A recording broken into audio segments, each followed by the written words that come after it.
Sadhu, sadhu, sadhu. By following our pyramid tradition, let's pay our respect to our teacher, who is the Lord Buddha, the worthy one, the enlightened one, the supreme enlightened one. Namo tassa bhagavato arahato samma sambuddhassa. Namo tassa bhagavato arahato samma sambuddhassa. Namo tassa bhagavato arahato samma sambuddhassa. Dhamma greetings you all. You are all very welcome to our final session of this year. Insight meditation for everyday life. So in fact we have been practicing the very first contemplation of the 4 Foundations of Mindfulness, putting a strong reference to the Mahā-Satipaṭṭhāna Sutta, composed in the long discourses of the Buddha. So by shedding light on that, we have been learning and training the mindfulness of breathing, that's called ānāpāna-pabbaṃ. Then we moved on to iṛyāpata-pabbaṃ, which is called mindfulness of 4 bodily postures. Then clear awareness, that means sampajana-pabbaṃ. Then patikula-manasikara-pabbaṃ, which is called contemplating upon the repulsive nature of our own body. Then dhātu-manasikara-pabbaṃ, which means the 4 elements of the body. So today it is the final element of the contemplation of body. That's meant to be the Nine Charnel-Ground Contemplation of body. In the discourse, this is explained as navasīvathika-pabbaṃ. So indeed, this is very important to learn and practice to become a seasoned practitioner in meditation. Why? The reason lies behind that. This helps and makes a recipe for us to understand the bridge between life and death. How we can connect these 2 ends. That means we have to make a harmonious interplay in life and death. So herein, I would like to unfold 3 fundamental elements, or let's say aspects, in the Nine Charnel-Ground Contemplation of body. So before moving to our practice today, I would like to draw upon your attention 3 salient characteristics thereto. The first, what is the purpose of introducing such a meditative practice to people? Indeed, perhaps you have come to know that in ancient times, especially in India, they had kind of contemporary practices. That means once a person is died, then they just left it out in the charnel ground or at the cemetery. That's their perennial tradition. They call it down the ages. So indeed, still we can carve the path through this tradition of meditative techniques to understand the true nature of our body. That's why this is of importance, practicing this nine channel-ground contemplation of body. So let's move on to the discourse more frankly. The Buddha said, Sayyatapi sariran sivatikaya chadhitam ekahamatangva dvihamatangva tihamatangva Uddumatakam vinilakam vipubbakachata. If one were to see a corpse thrown aside in a charnel ground, let's say 1, 2 or 3 days, it is indeed dead, then we can see some varying features on this dead body. The bloated, discolored, festering. Not only that, but far beyond. It's eaten by crows and hogs and vultures and jackals and many more wild creatures. Then we can also say, according to the discourse, now it has become a skeleton with flesh and blood, and a fleshless skeleton is smeared with blood. Then another aspect, a skeleton detached from the flesh and blood, and also 2 aspects, randomly connected bones and scattered in all directions. Then eventually we can see the bones whiten, looking like shells. That's our body is after it's died. There are 9 kind of unpleasant, unattractive, unpleasing features inherent with our own body after it's died. We can see and we can really spot. Moreover, with reference to the Mahā-Satipaṭṭhāna Sutta, that's translated into English as the mindfulness immersed in the body, in the middle length says of the Buddha. Although there are 9 pervasive features on the body, we can just categorize into 4 features. In summary, let's say the bloated body, the body eaten by wild animals, then the skeleton, and finally the bones. Indeed, on a closer inspection, we can see this is our body. This is our body. Then once it's died, we can just see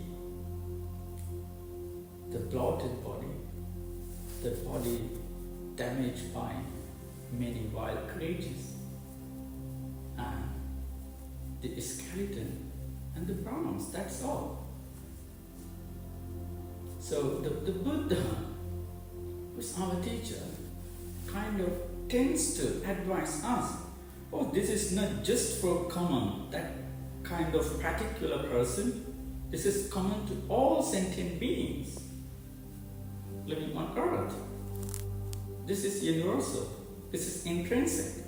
This is the inherent nature, and this is the fundamental nature of our own body, that we cannot just put it aside.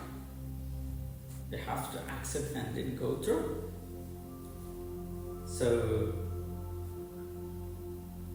then we need to come a bit closer. This body is of the same nature, and it will become like that. And it is not exempt from that fate. The 3, the salient and doctrinal elements that we have to learn. That dead body is almost the same as the body that we hold right now. Ayambiko kayo evam dhammo evam bhavi evam anatitoti.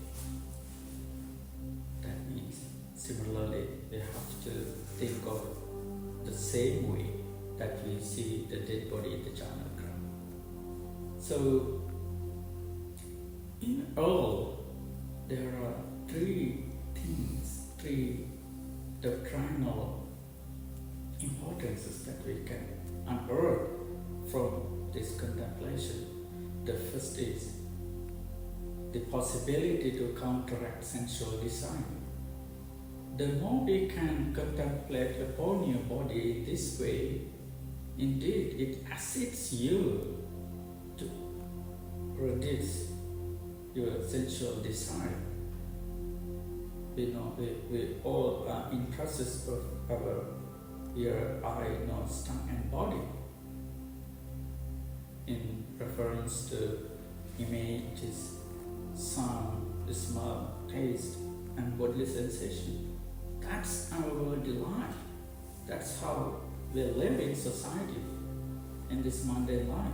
So we are bound up to it, we are attached to it.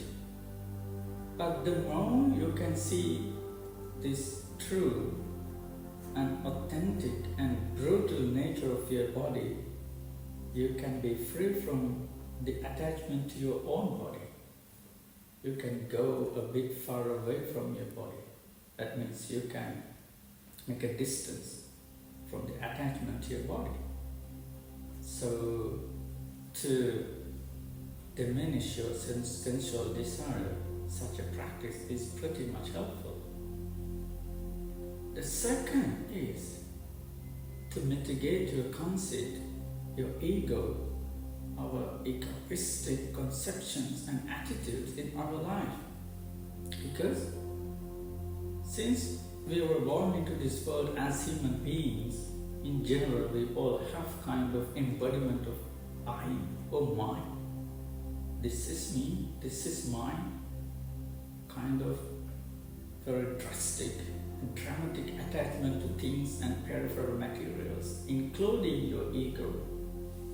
We think, and we are supposed to think in that way in samsara. But just look at your own body, just make a contemplation, just have an imaginative exercise with your own body compared with that cows, that rotting cows left out in the charnel ground. Whenever you compare your body with that cows, you cannot see any difference. Then where is I? Then where is mine? If it's something cold, then where is the embodiment of self? Where is your ego? It's disgusting eventually. It has become so unpleasant, distasteful, unappealing, unattractive by all means. By no means you cannot get on with that. Then that's true nature of your body. To reduce the threshold of your conceit and your self-ego. Then the last but not least, this helps us understand the intrinsic nature of death, life and death. As we began with this kind of paradoxical teaching, but almost not a paradoxical teaching in itself, by its very nature, they are both attached to each other. They are both associated with each other. Life without death, we cannot think. Death without life, we cannot think either. They are occurring. They are repeatedly happening over and over again. That's fundamental. We say omnipresent and universal nature of the world. Life is bound up with your death. Death is bound up with your life. In a nutshell, we could say there are two sides of the same coin, in a sense. There are two sides of the same coin.